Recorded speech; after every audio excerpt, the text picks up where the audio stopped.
তো আমার প্রিয় বন্ধুদের সঙ্গে আমি একটা ভালো জিনিস শেয়ার করতে চলেছি।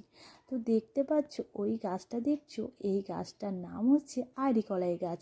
এই গাছের পাতা বা কলাই খেলে মানে যাদের জন্ডিস হয় তারা নাকি তাড়াতাড়ি সুস্থ হয়ে যায়। তাই দেখো, এখানে কলাই হয়েছিল, অনেক কলাই হয়েছিল গাছটাতে।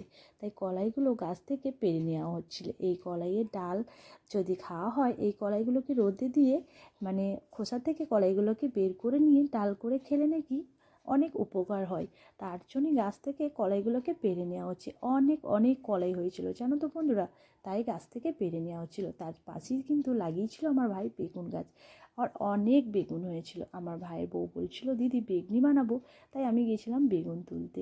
তো দেখো, যতগুলো বেগুন দেখছি আমি তো সবগুলোকেই মনে হচ্ছে তুলে নিই, কিন্তু এতগুলো বেগুন তো খেতে পারবো না, তাই না বলো? তাই আমার ভাইপো আমাকে দেখাচ্ছে, পিসুমণি এটা তুলো এটা তুলো, আমিও তখন তুলেও নিচ্ছি। আর দেখো কটা কিন্তু গাছ লাগিয়েছে, তাতেই কিন্তু অনেক বেগুন হয়েছে, কি বলবো তোমাদের। আর আমার ভাইপো করে দিচ্ছিল ক্যামেরা। তো আমার ভাইপো বলছে পিসুমণি এখানে একটা আছে, ওখানে একটা আছে, পিসুমণি তুলো এটা। আমি বলছি না বাবু, সবগুলো তো তুললে হবে না, তোমার মা বকা দিবে, তাই না? আর আমাদের পিসি ভাইপোর ভিডিওটা কেমন লাগলো অবশ্যই তোমরা